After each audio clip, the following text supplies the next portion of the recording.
에베소서 2장 찾겠습니다. 1절로 10절을 제가 읽도록 하겠습니다. 에베소서 2장 1절로 10절입니다. 신약 311페이지. 너희의 허물과 죄로 죽었던 너희를 살리셨도다. 그때 너희가 그 가운데서 행하여 이 세상 풍속을 쫓고 공중의 권세 잡은 자를 따랐으니 곧 지금 불순종의 아들들 가운데 역사하는 영이라. 전에는 우리도 다 그 가운데서 우리 육체의 욕심을 따라 지내며 육체와 마음에 원하는 것을 하여 다른 이들과 같이 본질상 진노의 자녀였더니 긍휼에 풍성하신 하나님이 우리를 사랑하신 그 큰 사랑을 인하여 허물로 죽은 우리를 그리스도와 함께 살리셨고 너희가 은혜로 구원을 얻은 것이라. 또 함께 일으키사 그리스도 예수 안에서 함께 하늘에 앉히시니 이는 그리스도 예수 안에서 우리에게 자비하심으로써 그 은혜의 지극히 풍성함을 오는 여러 세대에 나타내려 하심이니라. 너희가 그 은혜를 인하여 믿음으로 말미암아 구원을 얻었나니 이것이 너희에게서 난 것이 아니요 하나님의 선물이라. 행위에서 난 것이 아니니 이는 누구든지 자랑치 못하게 함이니라.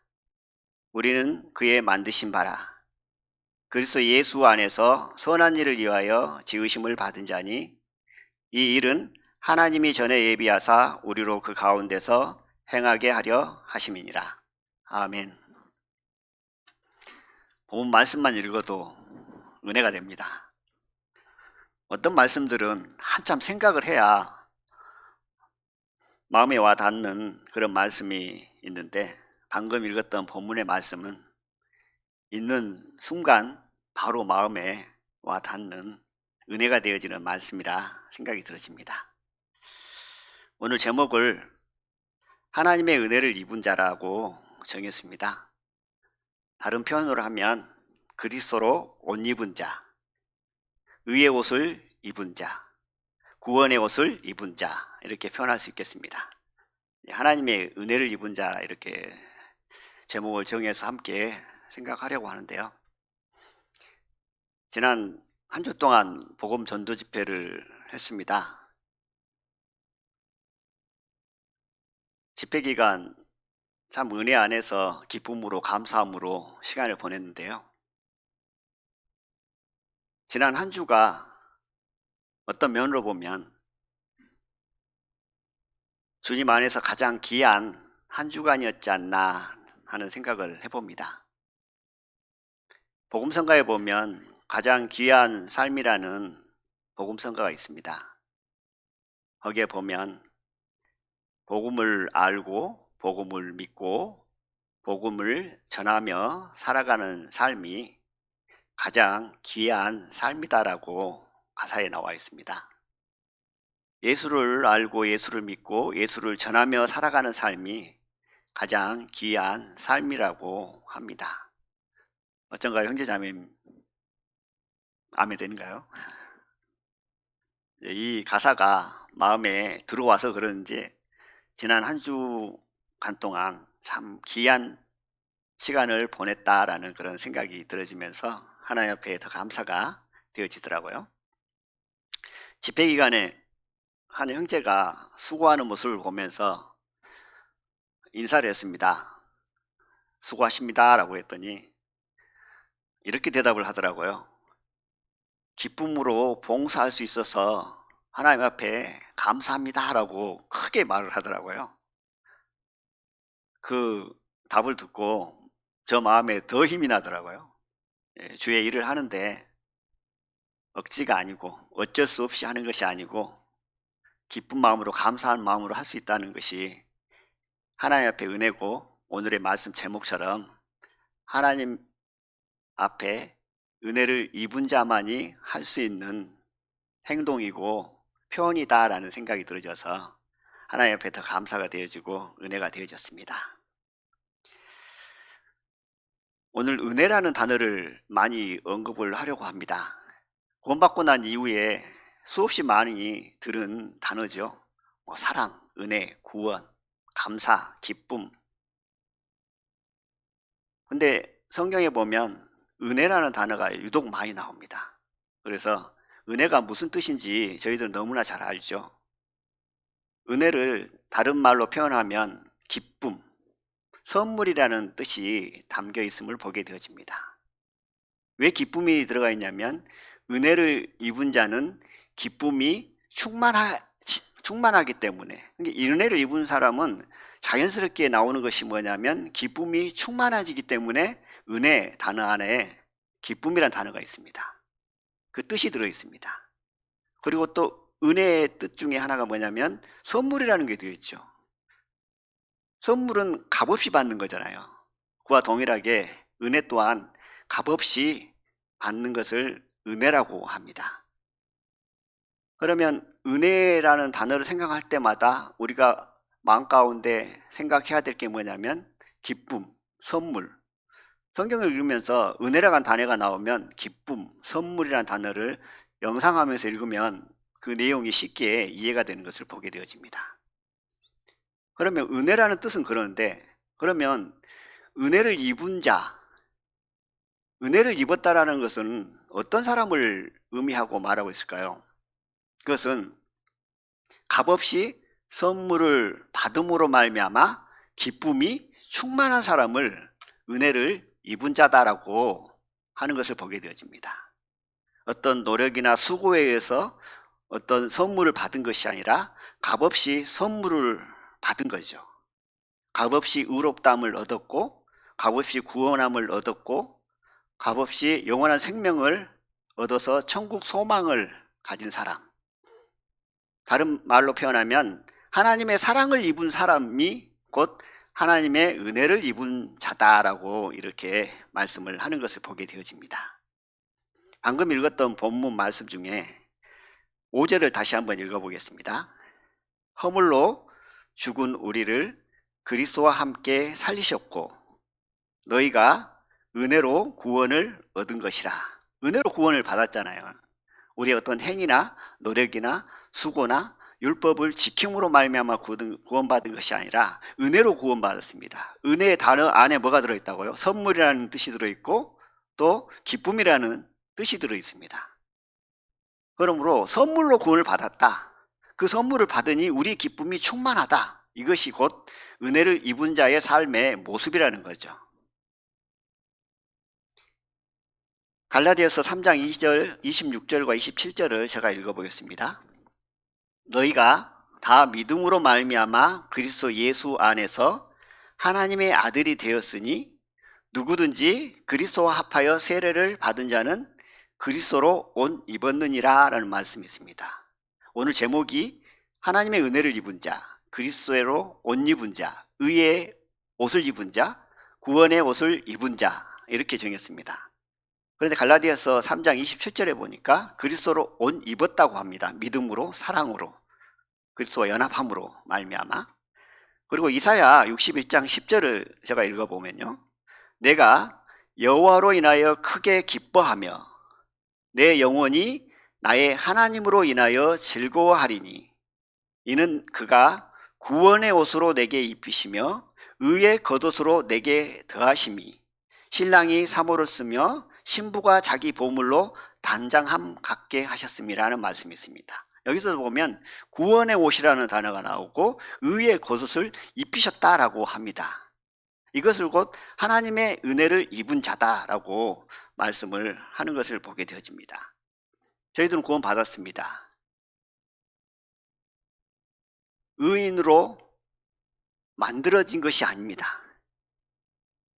갑자기 무슨 얘기를 하는가 싶은 생각을 가진 분도 있겠죠. 의인으로 만들어지는 것이 아니다.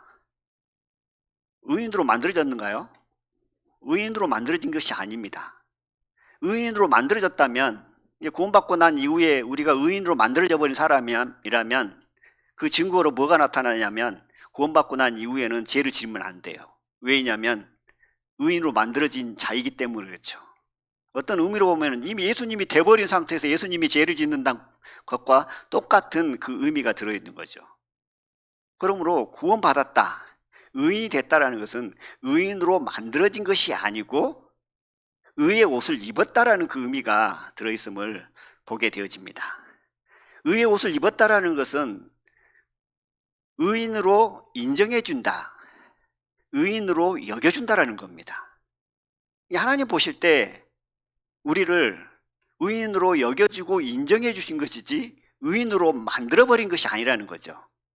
이제 이 부분을 왜 강조하고 말씀을 드리냐면, 의인으로 만들어지면 죄를 지으면 안 돼요. 죄를 질 수가 없어요. 지려고 해도 안 지어지는 것이 의인으로 만들어진 사람입니다. 그러나 저희들은 의인으로 인정을 받고 의인으로 여기는 것이죠. 그러므로 구원받고 난 이후에 어떤가요? 여전히 예전과 같지는 않지만 여전히 죄를 짓고 하나님 보시기에 합당치 못한 삶을 살아가는 거죠. 그런 사람을 의의 옷을 입었다라고 합니다. 마태복음 22장에 보면 혼인잔치 비유가 나오죠. 거기에 보면 한 임금이 아들을 위해서 혼인잔치를 베풉니다. 혼인잔치를 하려면 중요한 것은 음식도 있어야 되지만 손님들이 있어야 되잖아요. 그래서 손님들을 청합니다. 청해가지고 언제 몇 시에 오실 것을 약속합니다. 그래서 때가 돼가지고 이제 임금이 종들에게 청함을 받은 사람에게 가서 때가 됐으니 오라고 합니다. 그런데 무슨 일인지 모르겠지만 이 청함을 받은 사람이 못 가겠다고 이렇게 하죠. 이 청함을 받았다는 건 뭐냐면 이미 사전에 약속된 사람들을 의미하고 있습니다. 언제 몇 시에 혼인잔치가 있는데 오실렵니까? 하니까 그 사람이 예 가겠습니다 라고 했던 사람이에요. 그랬던 사람이 시간이 돼서 종들을 보내 와라고 하니까 못 오겠다는 거예요. 그래서 다른 종을 보냅니다. 다른 종을 보냈더니 이제는 이렇게 얘기를 하죠. 이제 밭에 가야 됩니다. 저 상업차 바빠서 못 가겠는데요 하고 거부를 하죠. 근데 거기서 끝나는 게 아니고 그 종들을 능욕하고 죽여버립니다. 이제 그것을 안 임금이 어떻게 했어요? 노발대발하겠죠. 그래서 군대를 보내가지고 그 사람들을 살해한 그 사람들을 죽이고 그 마을을 불살라버리죠. 이제 여기서 끝나면 좋은데 여기서 끝난 게 아니고 혼인잔치는 이미 준비가 되어 있잖아요. 근데 손님이 없는 거예요. 그러니까 이제 급하게 어디 가는 거예요? 사거리에 가서 악한 사람이든 선한 사람이든 모든 사람을 이제 초대합니다. 그랬더니 혼인잔치 했던 그 장소에가 이제 손님으로 가득 이제 차 있죠. 그래서 임금이 이제 기쁜 마음으로 손님을 대하러 나가잖아요. 손님을 대하러 나갔더니 예복을 안 입은 사람을 발견합니다. 모든 사람이 다 예복을 입었는데 한 사람이 예복을 안 입은 거예요. 그래서 그 사람에게 묻습니다. 왜 당신은 예복을 입지 않았냐? 라고 하니까 유구무원, 말을 하지 않습니다. 그 모습을 보고 임금은 사환들을 불러서 결박하여 바깥 어두운 데 던져버려라. 슬피 울며 이를 갈미 있을 것이라 라는 말씀을 하고 혼인잔치 예화가 끝을 맺습니다. 여기서 왜 말씀을 드렸냐면 예복을 입지 않은 사람에 대해서 좀 생각해보려고 합니다. 예복을 입지 않은 사람이 누군가요? 의의 옷을 입지 않은 사람이라고 할 수 있겠죠. 하나님의 은혜를 입지 못한 사람이죠. 그러면 여기서 좀 생각해 봐야 될 것이 뭐가 있냐면 의의 옷을 예복을 입지 않았어요. 근데 여기서 혼인잔치에 초대받은 사람들이 자기들이 예복을 준비하고 예비를 했나요? 자기들이 준비한 것이 아닙니다. 임금이 그 예식에 맞는 예복을 준비해서 오는 사람들에게 베풀어주고 나눠주었습니다. 그러니까 오는 사람 입장에서는 길거리에서 이제 사거리에서 무엇을 했는지 모르겠죠. 뭐 일을 하다가 놀다가 뭐 나름대로 많은 일들을 하다가 급하게 초대받은 사람들이죠. 그럼 왔더니 예복을 준비해놓고 예복을 입고 가서 혼인잔치에 함께 하면 되는 일이었는데 무슨 이유인지 모르겠지만 이 한 사람은 그 예복을 입지 않았다라는 거죠. 임금이 다 예배에게 준비해 놓은 것을 입지 않았기 때문에 그는 바깥 어두운 데서 슬피 울며 이를 갑니다. 결국은 하나님께서 우리를 위해 예비해 놓으신 옷이 있습니다. 그것이 뭐냐면 곧 예수 그리스도죠. 예수님께서 우리의 의의 옷이 되어지는 거죠.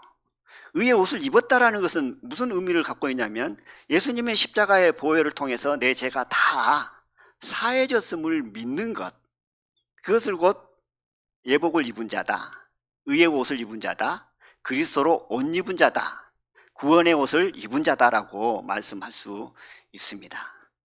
그러므로 이 혼인 예식에, 혼인 잔치에 참석한 사람들은 한 것이 하나도 없어요. 그 예식에 잔치에 참석하기 위해서 한 게 있는가요? 손님들이 한 게 하나도 없습니다. 단지 모든 것이 다 준비되었으니 와서 예복을 입고 혼인 잔치에 즐기기만 하는 거죠. 그래서 좀 전에 읽었던 이사야서 성경 말씀 가운데 보면 이렇게 나와 있습니다. 내가 여호와로 인하여 크게 기뻐하며 내 영혼이 나의 하나님으로 인하여 즐거워하리니. 왜 그런가요? 여호와로 인하여 크게 기뻐하고 즐거워할 수 있는 이유는 모든 것을 다 예비하고 준비해 두셨기에 어쩐가요? 하나님의 은혜를 입고 의의 옷을 입고 그리스도로 옷 입고 하나님 앞에 기쁨과 감사함으로 나갈 수 있음을 보게 되어집니다. 구원의 길은 두 가지가 있죠. 한 가지는 율법을 지켜서 구원받으면 됩니다. 또 한 가지는 의의 옷, 그리스도의 은혜, 예수 그리스도를 믿음으로 말미암아 구원받는 길이 있죠. 근데 율법을 지켜서 구원받는 그 길을 한번 생각해 보겠습니다. 율법을 지켜서 구원받을 사람이 있나요? 없잖아요. 그거는 불가능한 거죠. 그러면 어떤 사람은 이렇게 얘기를 합니다. 율법 때문에 천국을 못 가고 율법 때문에 지옥을 가고 율법 때문에 구원을 못 받는다면 율법을 없애버리면 되는 거 아니냐? 아주 쉬운 방법이잖아요. 세상의 법은 무엇을 만들어 놨다가도 뭐 필요 없으면 없애버리면 그만이에요. 물론 뭐 절차가 좀 복잡하긴 하지만 어찌됐든 없앨 수 있다는 거죠. 율법도 율법 때문에 구원을 못 받고 율법 때문에 이거 지옥 가게 생겼다면 율법만 없애버리면 끝나는 거 아니냐라고 하지만 실상 이 율법은 무엇이냐면 하나님의 성품이죠. 율법은 하나님의 성품이기 때문에 이 율법을 없앤다는 것은 하나님 그 자체를 어떤 의미로 보면 좀 과하게 표현하겠습니다. 하나님 자체를 없애버리는 것과 똑같다는 거죠. 하나님의 성품을 글로 표현해놓고 우리에게 알게 한 것이 바로 율법이라는 겁니다. 율법을 통해서 죄가 무엇인 줄 알잖아요. 선이 무엇인 줄 알고 하나님의 기쁨이 무엇인 줄 알고 율법을 통해서 거룩이 무엇인 줄을 우리는 압니다. 그런데 이 율법을 없애버리면 안 되죠. 그러면 율법을 없앨 수 없기에 어떤 현상이 일어납니까? 그 율법 때문에 모든 사람이 다 구원받지 못하고 지옥 가게 생겼어요. 그래서 하나님께서 새롭고 산 길을 열어놓잖아요. 그것이 뭐냐면 의의 옷, 그리스도의 옷, 하나님의 은혜를 입은 방법입니다. 새롭고 산 길인데 그것은 예수님을 믿음으로 말미암아 구원을 받을 수 있는 그 길을 우리에게 나타내셨고 보이셨다는 겁니다. 그러기에 저희들이 오늘 이 시간 은혜를 읽고 은혜 안에서 기쁜 마음으로 감사하는 마음으로 예배를 드릴 수 있다라는 그런 생각을 해봅니다. 이것이 큰 은혜죠. 이게 의의 옷이라는 것은 나의 행위가 아니라 예수님을 믿음으로 말미암아 내가 의의 옷을 입었다. 근데 내가 의인으로 만들어지는 것이 아니다라는 사실을 마음 가운데 늘 생각해야 되지 않는가라는 생각을 해봅니다. 찬송가 545장에 보면 하늘 가는 밝은 길이라는 찬송가가 있습니다. 소망의 형제자매님들이 자주 부르고 또 신방을 가면 꼭 이 찬송가를 함께 한 적이 있습니다. 근데 그 가사의 내용을 보면 이렇게 나옵니다. 나는 부족하여도 영접하실 터이니 영광 나라 계신 임금 우리 구주 예수라. 여기서 나는 부족하여도 라는 단어가 나옵니다. 나는 부족하여도. 누가 영접하는가요? 예수님이 영접하는 거잖아요. 내가 구원받고 나서 의인으로 만들어진 것이 아니라는 의미는 뭐냐면 구원받고 난 이후에도 죄를 질 수 있다는 거죠. 그러면 내가 나를 자신을 볼 때 여전히 죄를 지었습니다. 그리고 다른 사람이 나를 봐도 여전히 저 사람은 죄를 짓고 있어요. 구원받고 난 이후에도. 하나님 보실 때는 더더욱 그렇죠. 그런데 의의 옷을 입었다라는 것은, 하나님의 은혜를 입었다라는 것은 하나님 보시기에 어쩐가요? 의인으로 인정해주고 여겨준다라는 거죠. 그러므로 내가 부족해도, 내가 부족하다라는 의미가 어떤 의미가 들어있는가요? 뭐 죄를 짓고 또 하나님 보시기에 합당치 못하고 하나님의 영광을 위해서 살아보리라고 다짐을 수없이 하지만 또 실패하고 넘어지고 또 때로는 하나님을 배반하기도 하고, 이런 삶이 내 자신에게 있어도 나를 영접하신다는 거죠. 누가 그러냐면 다른 사람이 영접하는 게 아니죠. 예수님이. 왜냐하면 하나님이 은혜를 입은 자이고 또 의의 옷을, 그리스도의 옷을 입은 자이기 때문에 그렇다라는 생각을 해봅니다. 그러면 여기서 우리가 하나님의 은혜를 입은 이유가 뭘까요? 잘나서? 어떤 열심을 내서? 선한 사람이라? 아니면 사랑받을 만한 사람이기 때문에 하나님의 은혜를 입은 건가요? 그렇지 않죠. 방금 읽었던 본문의 말씀에 보면 2절을 3절을 한번 읽어보겠습니다. 그때, 그러니까 하나님의 은혜를 입기 전이겠죠. 그리스도로 옷 입기 전이겠죠. 그때에 너희가 그 가운데서 행하여 이 세상 풍속을 쫓고 공중의 건세 잡은 자를 따랐으니 곧 지금 불순종의 아들들 가운데 역사하는 영이라. 전에는 우리도 다 그 가운데서 우리 육체의 욕심을 따라 지내며 육체의 마음에 원하는 것을 하여 다른 이들과 같이 본질상 진노의 자녀였다. 허물과 죄로 죽었습니다. 본질상 진노의 자녀였죠. 육체의 원함을 따라 살았습니다. 마음의 생각에 들어지는 대로 행하고 살았던 자들인데 하나님께서 부르셔서 은혜로 살아갈 수 있도록 인도하셨다는 겁니다. 디도서 3장 3절에 보면 이렇게 말씀하고 있습니다. 우리도 전에는 어리석은 자요, 순종치 아니한 자요, 속은 자요, 각색 종욕과 행락에 종록한 자요, 악독과 투기로 지낸 자요, 가증스러운 자요, 피차 미워한 자였으니. 피차 미워한 자였습니다. 은혜를 입기 전에는.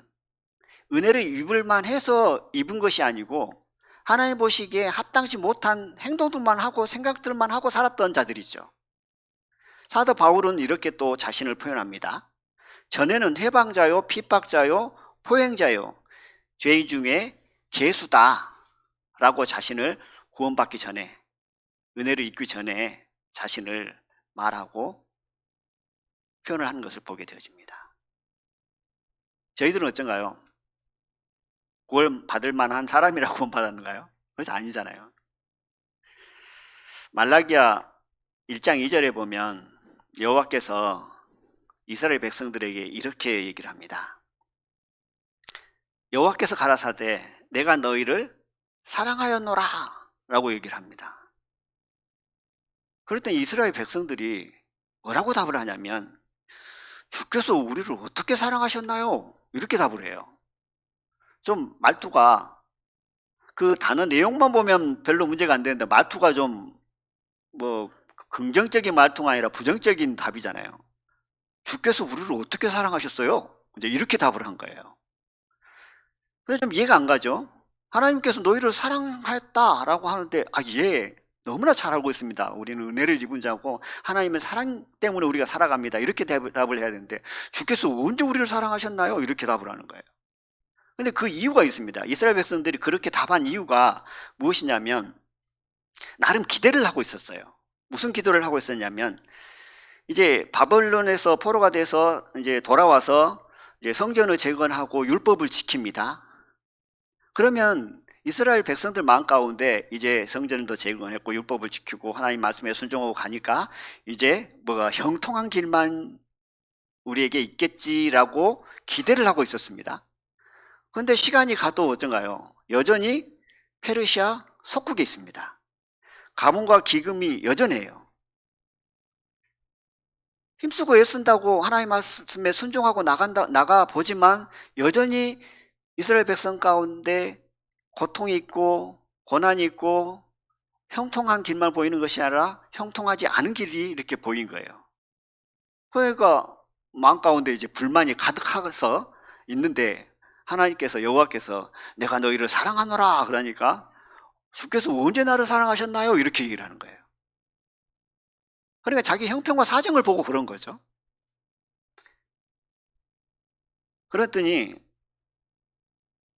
이스라엘 백성들이 그 대답을 하고 나서 어떤 제사를 하나님께 드리냐면 우리가 제사를 드리면 흠없는 것을 드려야 되잖아요. 건강하고. 그런데 이스라엘 백성들이 제사를 드리는데 그 제물을 흠이 있는 것을 드립니다. 병든 것을 드립니다. 그러니까 하나님께서 여호와께서 이렇게 얘기를 해요.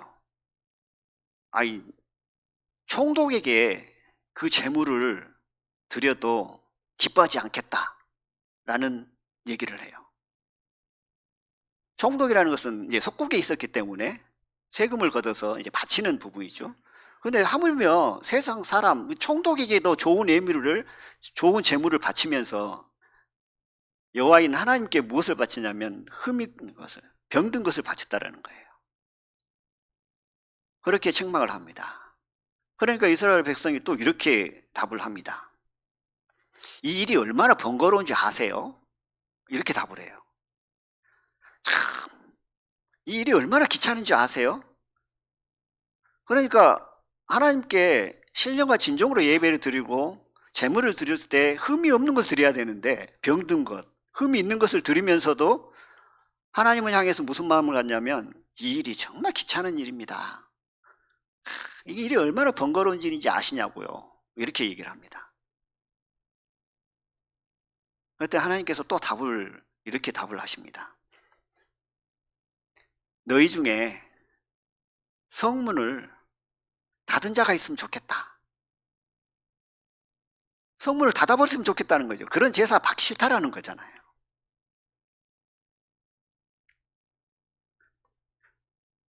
그 이후에 이스라엘 백성들은 하나님을 섬기는 것이 헛되다. 하나님의 명령을 지키는 것이 무익하다. 교만한 자가 복되고 악을 행하는 자가 번성을 하며 시험하는 자가 화를 면한다라고 이스라엘 백성들은 하나님을 향해 여호와를 향해 얘기를 했습니다. 참 이스라엘 백성들 악하잖아요. 그러지 않은가요? 근데 사실 어떤 면으로 보면 방금 말라기에 나와 있는 이 이스라엘 백성들의 마음이 우리들의 마음일 수도 있다라는 그런 생각을 해봅니다. 이스라엘 백성들에게 그 마음이 있어서 하나님 보시기에 악을 행합니다. 참 방금 내용을 좀 풀어서 좀 제가 얘기 형식으로 말씀을 드렸지만 그 내용을 보면 참, 야, 하나님 참 인내심 참 좋네. 이런 생각 안 드신가요?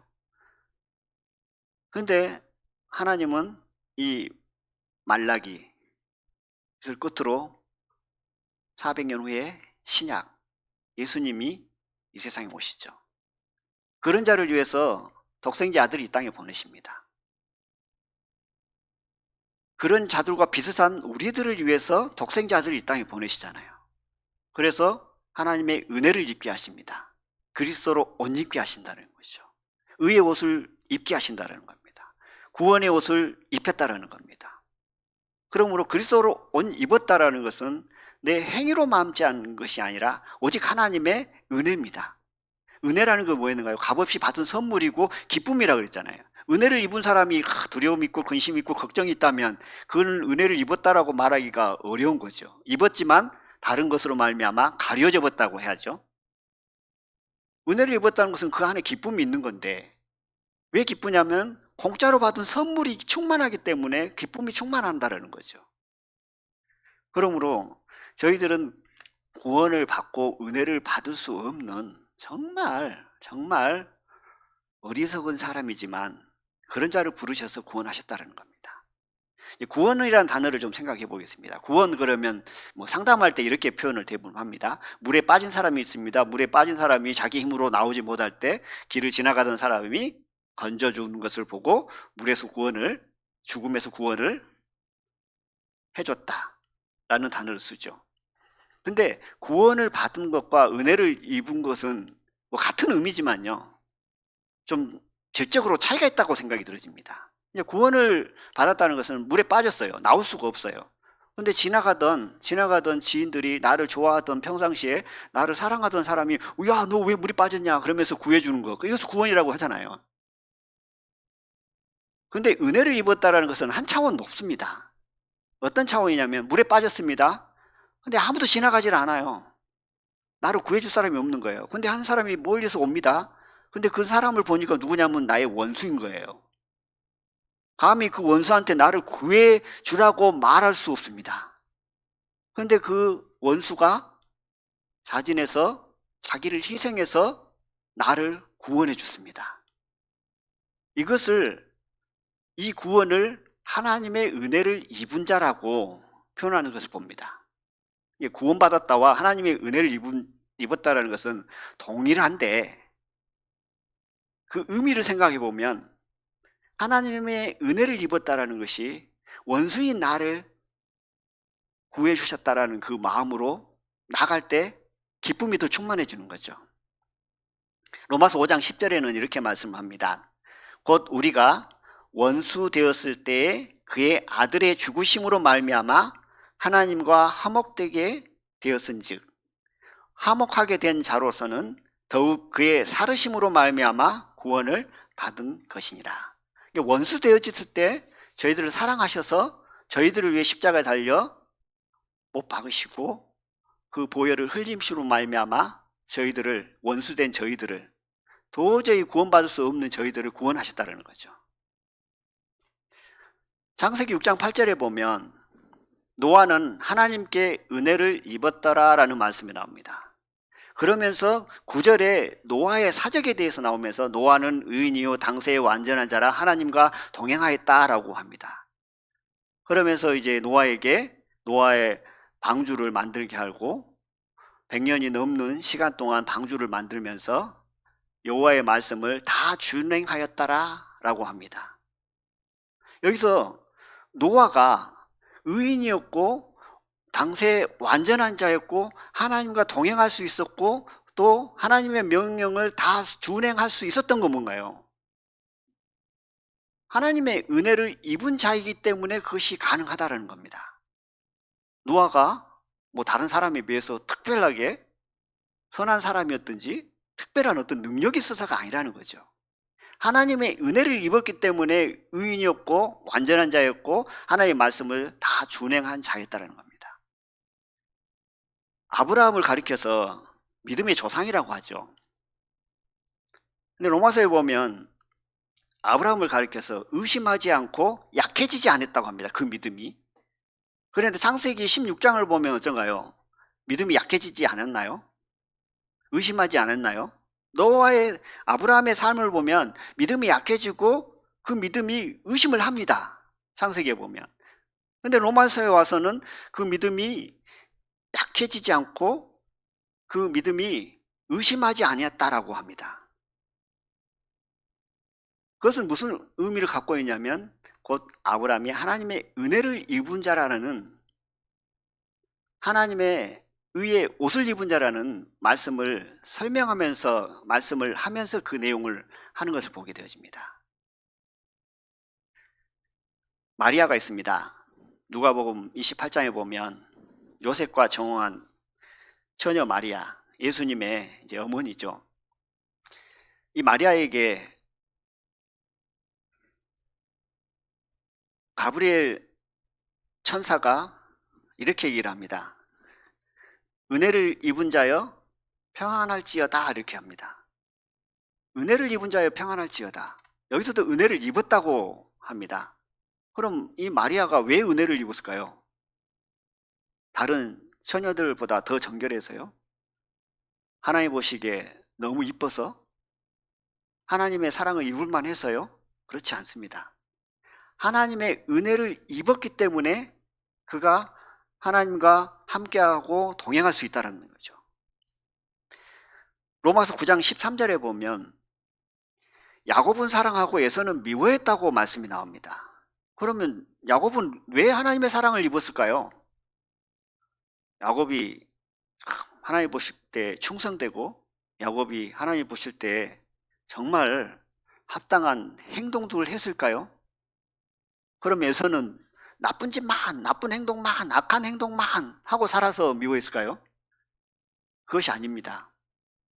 야곱은 사랑하고 에서는 미워했다고 할 때 그들이 태어나기도 전에 하나님께서 하신 말씀입니다. 태어나기도 전에 하나님께서 하셨다는 얘기는 뭐예요? 그들의 삶의 모습이 전혀 없었다라는 겁니다. 그들이 무슨 생각을 하고 무슨 행동을 했고 어떤 삶을 살아가는 것이 전혀 나오지 않은 상태, 보여지지 않는 상태, 태어나기도 전에 하나님께서는 야곱을 사랑하고 에서는 미워했다라고 말씀을 하는 것을 봅니다. 야곱이 사랑받은 이유는 뭐냐면 행위로 말미암은 것이 아니라는 것이죠. 무엇 때문이죠? 하나님의 온전한 은혜 때문에 그것이 가능하다라는 겁니다. 저희들은 어떤가요? 하나님의 사랑을 입은 자잖아요. 하나님 은혜 안에서 기쁨으로 감사함으로 살아갑니다. 그러면 하나님의 사랑과 은혜를 입은 자로서 받을만 하니까 받고 살아가는가요? 그렇지 않습니다. 노아처럼, 아브라함처럼, 이 마리아처럼, 야곱처럼 하나님의 은혜를 입었기 때문에 하나님 사랑 안에서 저희들이 살아갈 수 있고 숨 쉴 수 있고 또 은혜 안에서 이렇게 예배 드릴 수 있고 하나님께 영광을 드릴 수 있다라는 생각을 해봅니다. 이거 얼마나 큰 은혜인가요? 행위로 말미암았고 어떤 나타나는 것으로 말미암아 우리에게 은혜를 베푼다면 저희들은 아마 이 자리에 몇 명 앉아있지 않을까라는 그런 생각을 해봅니다. 그러나 우리의 행위나 노력이나 수고나 어떤 드림에 의한 것이 아니고 전적으로 오직 하나님의 은혜, 하나님의 사랑으로 말미암아 되어졌음에 하나님께 영광을 드립니다. 출애굽기 3장 19절에 보면 이렇게 말씀을 합니다. 나는 은혜 줄 자에게 은혜를 주고 긍휼히 여길 자에게 긍휼을 베푸느니라. 하나님의 주권하에 베푸시고 주신다라는 겁니다. 그러므로 값없이 저희들이 선물을 받았고 값없이 선물을 받은 사람은 뭐가 있다고요? 자연히 따라오는 것이 기쁨이 충만하는 거죠. 기쁨이 충만한 겁니다. 그것이 곧 하나님의 은혜를 입은 자다. 마태복음 18절에 보면 1만 달란트 빚진 자가 나오죠. 여기서도 보면 뭐 이제 죄를 용서하고 큰 용서를 받았으니까 다른 사람 용서해야 되냐 그런 교훈이 있는데요. 거기서 이제 그 내용보다도 1만 달란트 빚진 자가 나오는데 여기서 이제 1만 달란트를 현 시세 가치로 계산을 해본 사람이 있더라고요. 현 시세 가치로 6조라고 표현을 하더라고요. 1만 달란트.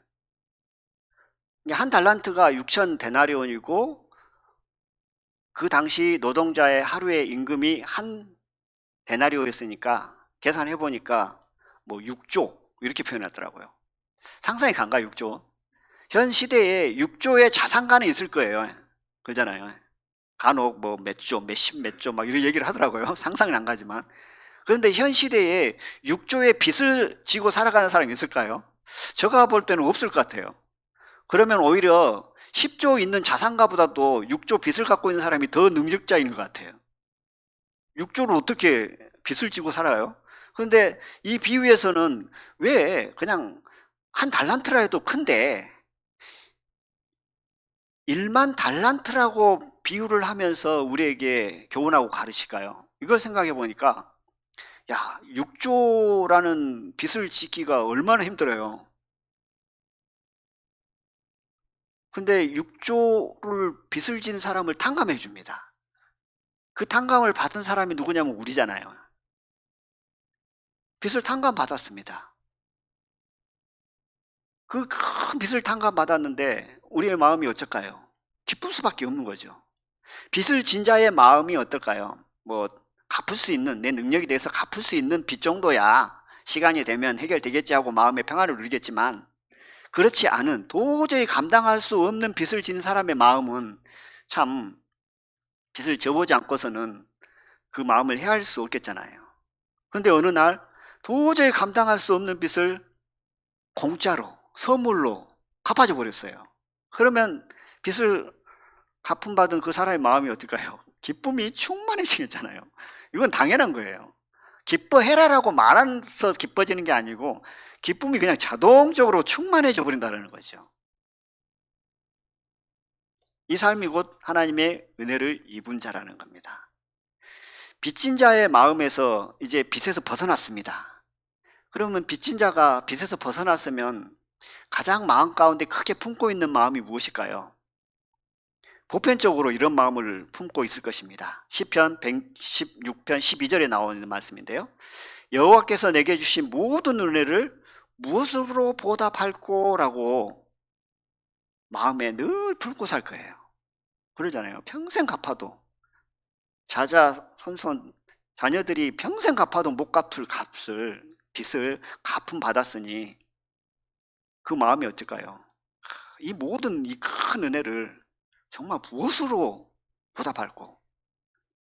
내가 어떻게 이 빚을 다 갚을 거라는 마음으로 살아가는 것이 곧 은혜를 입은 자의 삶의 마음이라는 겁니다. 늘 빚을 갚을 마음으로, 그 은혜에 보답할 마음으로 살아가는 삶은 하나님의 기쁨을 위해 살아가는 자고 또 하나님의 영광을 위해 살아가는 자이다라는 생각을 해보게 되어집니다. 하나님의 은혜를 입은 자, 무엇으로 보답할꼬 하는 사람의 마음은 이와 같다라는 생각을 해보는데, 그 말씀이 데살로니가 전서 5장 16절에 나옵니다. 찾아보겠습니다.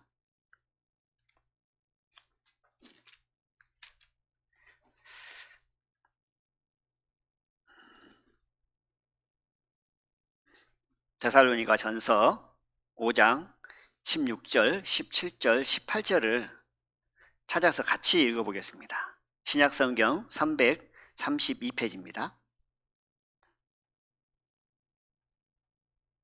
하나님의 은혜를 입은 자의 삶의 모습이고, 또 평생 갚아도 갚을 수 없는 빚을 탕감받은 자, 어떻게 하면 그 은혜로 보답할까 하는 마음을 가진 자의 삶의 모습이라는 생각을 해봅니다.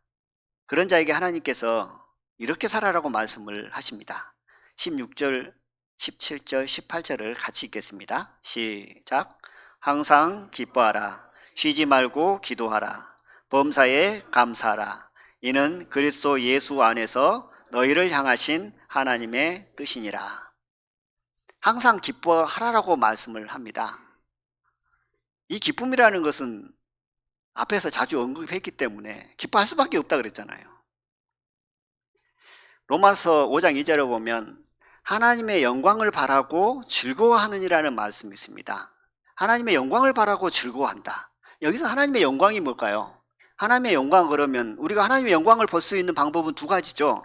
하나는 우리가 천국에 갔을 때 하나님의 영광을 볼 수 있는 거예요. 예수님을 배울 때 하나님의 영광을 볼 수 있는 거잖아요. 그러니까 천국의 소망을 가지고 우리가 기뻐하면서 즐거워하면서 살아라. 이것이 곧 하나님의 영광을 바라고 기뻐하는 자의 삶의 모습이죠. 두 번째, 그러면 하나님의 영광을 볼 수 있는 방법이 뭘까요?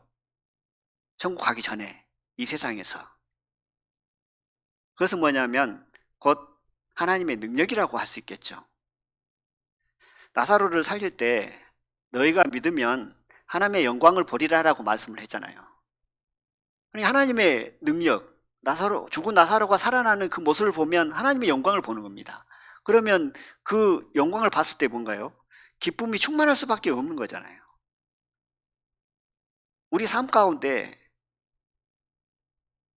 환난 중에 기뻐할 수 있고 하나님의 영광을 바라고 즐거워할 수 있는 것은 첫째는 천국에 가는 것이고, 천국에 지금 우리 마음대로 갈 수 없기 때문에 천국을 바라보면서 소망하면서 기뻐하는 것이고, 또 하나는 하나님의 임재와 하나님의 능력을 맛봤을 때 하나님의 영광을 바라고 기뻐하는 삶이죠. 이런 자의 삶은 환난 중에 기뻐할 수 있는 삶의 모습이라는 생각을 해봅니다. 그런데 언제 하나님의 영광을 본다고 하죠? 우리가 믿었을 때. 너희가 믿을 때 하나님의 영광을 보리라고 했잖아요. 믿음으로 말미암아 우리가 하나님의 의의 옷을 입었다라는 겁니다. 그리스도 옷을 입었죠. 하나님의 큰 은혜를 입은 겁니다. 믿음으로 말미암아. 그랬을 때 우리 삶 가운데 하나님의 영광을 볼 수 있다는 겁니다. 엘리사의 종 사환이 자고 일어났더니 근심과 걱정과 두려움이 가득 찼습니다. 왜 그러냐면 말과 병거가 이 성을 가득 에워싸고 있었죠. 그 모습을 보면서 두려움이 엄습했습니다. 염려와 걱정이 마음 가운데 가득 찼습니다. 주인에게 가가지고 이거 어쩝니까? 이거 큰일 났습니다 라고 했죠. 그랬더니 기도를 통해서 사환의 눈을 뜨게 하잖아요. 그랬더니 불말과 불병거가 산을 에워싸 있는 것을 보게 되어집니다. 두려움이 있을 때는 보지 못했을 때입니다. 두려움이 가고 그 마음에 즐거움이 있을 때는 보았을 때죠. 무엇을 보냐면 하나님의 영광을 보았을 때라는 겁니다. 그러므로 우리가 즐거워할 수 있는 근거는 하나님의 영광을 바라고 즐거워하는데, 하나는 천국의 산 소망을 가지고 즐거워할 수 있고, 또 하나는 하나님의 임재와 능력을 통해서 우리는 즐거워하고 기뻐할 수 있다는 겁니다. 그렇기 때문에 항상 기뻐하라. 쉬지 말고 기도하라는 건 뭡니까? 기도라는 것은 참 여러 가지로 표현되어 있더라고요. 그것은 하나님과 동행하는 삶의 모습이다라는 생각을 해봅니다. 매 순간 하나님께 묻고 하나님께 답을 듣고 하나님의 명령에 순종하고, 매 순간순간마다 24시간 쉬지 말고 기도하라는 것은 매 순간순간마다 주님과 동행하면서 끊임없는 대화, 묻고 답하고 또 능력을 구하고, 이런 삶이죠. 범사에 감사라는 건 뭡니까? 세상 사람들도 어떻게 하면 항상 감사하고 살까라는 그 고심 가운데 있는 것 같아요. 왜 그러냐면 항상 감사하는 마음으로 살면 긍정적인 반응이 일어나면서 그 마음에 기쁨이 있으니까 그렇죠. 감사가 빠지면 근심과 염려, 걱정들이 그 마음을 주장하는데, 그 안에 감사가 있으면 기쁨과 염려, 걱정들이 사라지기 때문에 세상 사람들도 항상 감사하는 마음으로 살기를 즐겨하고 또 그렇게 살기를 원합니다. 그런데 하물며 하나님의 그 은혜를 입은 자는 어떨까요? 감사할 수 있는 근거가 더 크게 마련되어 있고 능히 또 그렇게 살아라고 말씀을 하시고, 그런 사람을 살았을 때 하나님께 기쁨이 되어지고 하나님께 영광이 되어지는 것을 보게 되어집니다. 범사에 감사라는 것은 모든 일이잖아요. 좋은 일이든지 나쁜 일이든지 큰 일이든지 작은 일이든지 매 순간순간 소소한 모든 일들을 다 주님을 인정하면서 감사하는 삶을 살라고 말씀하신 것을 봅니다. 독일의 한 중년 남자가 기독교인인데 혀암이 걸렸다고 합니다. 혀암이 걸렸는데 이제 의사가 진찰 중에 가장 좋은 치료 방법은 혀를 제거하는 방법이에요. 그래서 이제 그것을 선택해서 그 중년 남자에게 마지막으로 한마디 하십시오라고 했다고 합니다. 형제 자매님들 같으면 마지막에 무슨 말 할 것 같아요? 예를 들면. 그런데 이분은 이렇게 대답을 했답니다. 예수님 감사합니다 라고 3번을 얘기하면서 마쳤다고 합니다. 물론 다른 표현으로도 할 수 있겠죠. 뭐 글을 쓴다든지 몸으로 한다든지 뭐 감사의 표현은 여러 부분으로 할 수 있지만, 이제 마지막 말로 입술로 마지막으로 할 말을 하라고 하니까 예수님께 감사하는 말을 했다고 합니다. 우리의 삶 가운데 하나님의 은혜를 입었고 그리스도의 옷 입은 자들은 주님 앞에 그 은혜에 늘 감사함으로 살아가는 삶의 모습을 하나님께서 기뻐하시고 또 그러한 삶을 살았을 때 더 은혜가 크게 오는 것을 보게 되어집니다. 스펠전 목사는 이렇게 얘기를 했습니다. 촛불을 보고 감사하는 자에게 전등불을 하나님께서 주신다고 합니다. 그리고 전등불을 보고 감사하는 자에게 달빛을 주신대요. 달빛을 보고 감사하는 자에게 햇빛을 주신다고 합니다. 햇빛을 보고 감사하는 자에게 천국의 영광을 보여준다고 이렇게 스펠전은 얘기를 하고 있습니다. 그것은 무슨 의미를 갖고 있는가요? 큰 것에, 대단한 것에 감사하는 것도 중요하지만 아주 적은 것에, 소소한 것에 우리가 감사함으로 내 마음 가운데 품고 또 그것을 표현한다면 하나님은 더 큰 것으로 감사할 수 있는 것들을 우리에게 보여주신다는 거죠. 그랬을 때 우리 마음이 기쁘고 또 그랬을 때 주님과 동행하면서 쉬지 않고 기도할 수 있는 길들이 열린다. 이러한 삶을 사는 것, 곧 항상 기뻐하고 쉬지 말고 기도하고 범사에 감사하는 것, 이러한 삶을 사는 삶이 곧 그리스도로 옷 입은 자의 삶의 모습이고 하나님의 은혜를 입은 자의 삶의 모습이다라는 생각을 해봅니다. 우리 의지로 어떤 것을 걱정 안 해야지, 염려 안 해야지 하면 사실은 조금은 도움이 되더라고요. 그렇잖아요. 어떤 걱정과 염려거리가 있습니다. 근데 이거 염려하면 뭐해? 염려한다고 해서 뭐 그게 변하는 것도 아니고요. 하고 그 마음으로 내가 염려를 갖다가 이제 죽이고 눌리면 염려가 좀 덜어지긴 해요. 근데 근본적인 것은 해결이 되지 않습니다. 자기 의지와 노력으로는. 오직 하나님의 은혜와 하나님의 사랑과 하나님의 붙드심과 하나님의 인도하심이 있었을 때 내 마음이 환해지는 거죠. 알 수 없는 힘이 오는 거죠. 알 수 없는 그 은혜의 힘으로 마음 가운데 평강이 잔잔히 흐르는 것을 보게 되어집니다. 제가 그동안 살면서 내 의지로 내 몸을 어떻게 못 해본 적이 없었어요.